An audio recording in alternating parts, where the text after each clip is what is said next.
What if I told you that life-saving medical tests don't need billion-dollar laboratories? What if I told you that cutting-edge science doesn't always come from shiny buildings, white coats, or Silicon Valley grants? And what if I told you that one woman proved this by refusing to accept that science was only for the privileged? Her name is Dr. Hayat Sindi.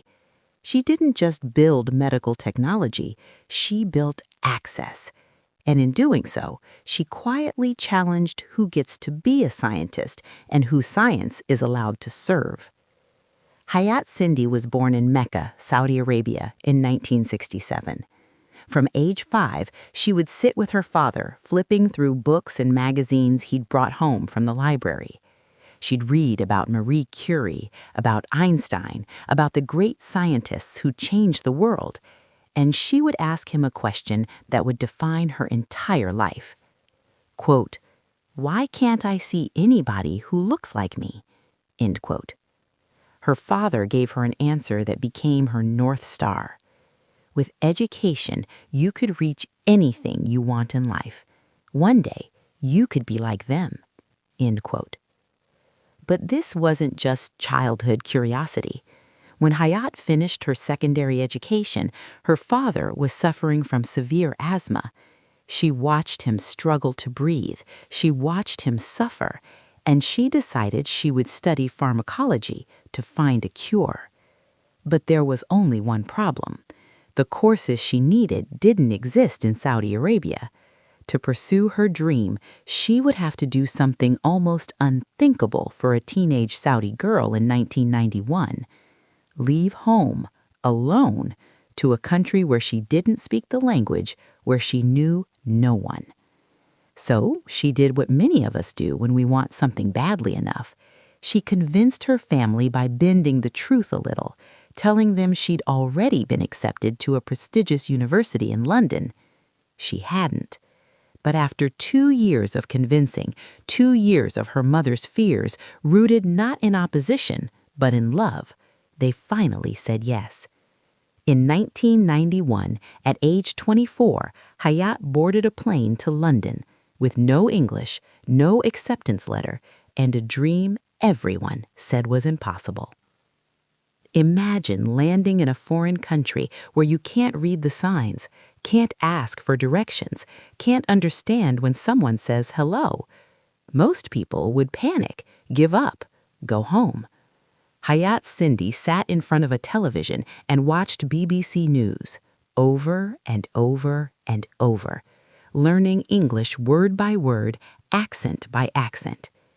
She studied for her A-level exams, the UK's university entrance exams, for up to 20 hours a day. Let me repeat that. 20 hours a day. While her family was thousands of miles away, while professors told her she wouldn't make it if she kept wearing her Islamic dress, while doubt crept in with every English word she couldn't pronounce, she studied 20 hours a day. And she got in. King's College London accepted her to study pharmacology. In 1995, she didn't just graduate, she graduated with honors and won the Princess Anne Award for her undergraduate research on allergy. But Hayat wasn't satisfied. She wanted to become the first Saudi woman, the first woman from the entire Persian Gulf region to earn a PhD in biotechnology from Cambridge University, one of the most prestigious, most competitive, most difficult programs in the world. And in 2001, she did exactly that. Her doctoral research on electromagnetic acoustic sensors for medical applications led to patents and invitations to work at NASA at Sandia Labs in Texas. She had made it. But then, Hayat Sindi did something that reveals who she really is. She said no. Here's a hard truth most people don't talk about. Modern medical diagnostics are designed for wealthy systems. They assume stable electricity, climate-controlled labs, trained technicians, expensive equipment. But 60% of the developing world, 60% of humanity, lives beyond the reach of proper medical infrastructure. So what happens when someone gets sick in a rural community, when there's no lab, no machines, no infrastructure? Often they wait, or they guess, or they're never diagnosed at all, and they die from diseases that could have been detected with a simple test. Most researchers weren't building for this reality. Hayat Sindi decided she would, not because she had to, but because she asked herself that dangerous question again. Quote, "What kind of science do I want to do, and who do I want it to serve?" End quote. In 2006, while taking a course at MIT, Hayat contacted Professor George Whitesides at Harvard, someone she'd met at a conference in Japan. Together, they started working on something revolutionary. Instead of building bigger machines, Hayat asked, what if diagnostics could be as simple as paper? She co-founded Diagnostics for All, a nonprofit organization creating low-cost, paper-based diagnostic devices that could detect diseases like malaria, HIV, tuberculosis, liver disease, work without electricity, work without clean water, be used by anyone, no trained doctors needed, and provide potentially life-saving results in minutes instead of dollars. No million-dollar labs, no complex machinery, no gatekeeping, just science made accessible. But here's where the story gets even better. In 2008, while completing her MBA in the commercialization of science and technology at Harvard Business School, her team entered two of the most competitive entrepreneurship competitions in the world: the Harvard Business School Business Plan Contest and the MIT 100K Entrepreneurship Competition. They won first place in both. This was the first time in history, the first time that the same team won first place in both competitions in the same year. People called it impossible for a nonprofit. Hayat called it Tuesday. She used elite institutions as a platform, not a destination. She used her degrees as tools, not trophies. And she proved that you don't need billion-dollar budgets to save lives. You need intention. Hayat understood something early that many scientists don't realize until much later. Science alone doesn't change lives. Systems do. So in 2011, she founded the I2 Institute for Imagination and Ingenuity in Jeddah, Saudi Arabia. Her mission: to create an entrepreneurial ecosystem for the next generation, to close the gap between education and opportunity, to run fellowship programs, training, and mentorships for young engineers, inventors, and entrepreneurs across the Middle East. Because Hayat understood, one brilliant woman solving problems is powerful. Training hundreds, thousands of brilliant young people to solve problems, that changes the world.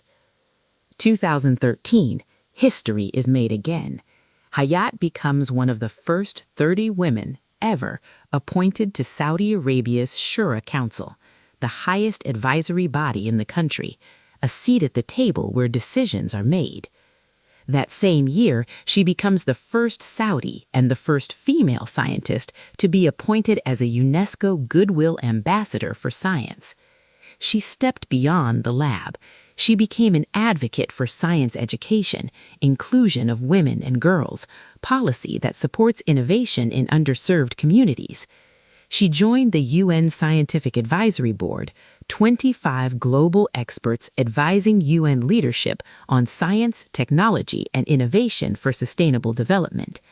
In 2017, she became Chief Science Advisor for the Islamic Development Bank.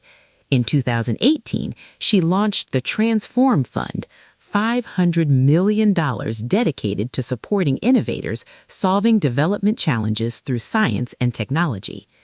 The first digital innovation hub for the developing world.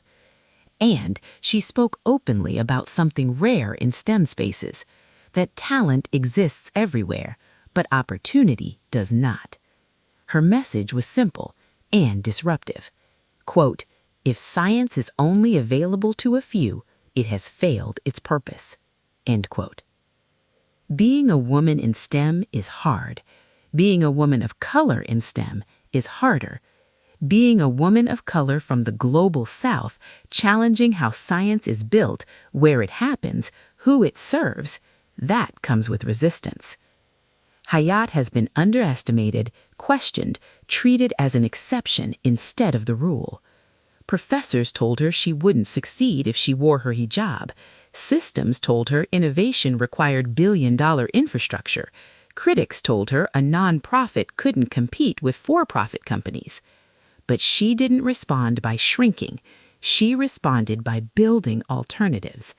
She proved that innovation doesn't need permission, that excellence doesn't need conformity, that leadership can be quiet and still transformative.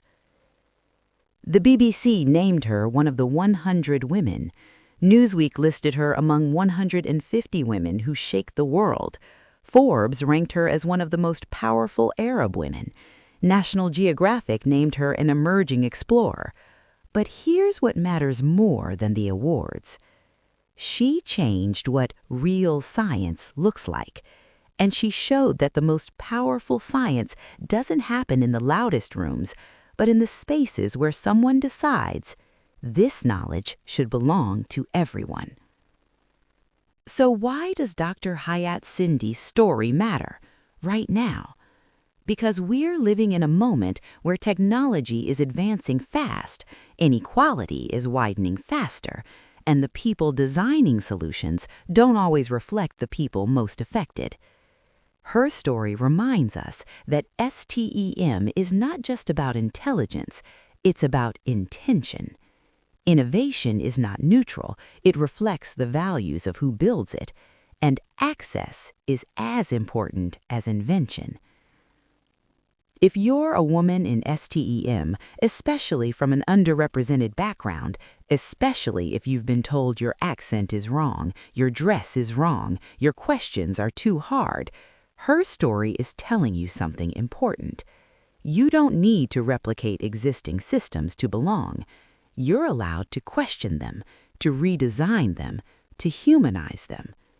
Your starting point doesn't determine your destination.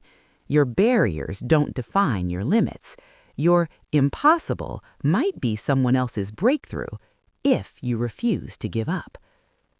Dr. Hayat Sindi didn't just invent diagnostics. She redefined what scientific leadership looks like. She showed us that brilliance isn't only about what we create, it's about how we create it. She showed us that innovation without inclusion is insufficient, that science without accessibility is incomplete, that the future isn't built by lone geniuses working in isolation, but by women who stand together, challenge power, and refuse to accept systems that fail people. And that choice, that's how the world changes. When people tell me things are impossible, it just gives me energy. Dr. Hayat Sindi. This is why we spotlight women like Dr. Hayat Sindi at Stellar Females in STEM, because the future of science isn't just about what we discover in the lab, it's about who benefits from those discoveries. So here are our questions for you. Who is a scientist whose work has improved lives in ways that inspire you? What's one impossible thing you're going to start working on this week? How will you use your knowledge, whatever stage you're at, to open doors for others? Share your answers in the comments. Let's celebrate the scientists and innovators who inspire us. Let's build this community together, because Dr. Hayat Sindi's philosophy is our philosophy. If science is only available to a few, it has failed its purpose. What are you going to make accessible today?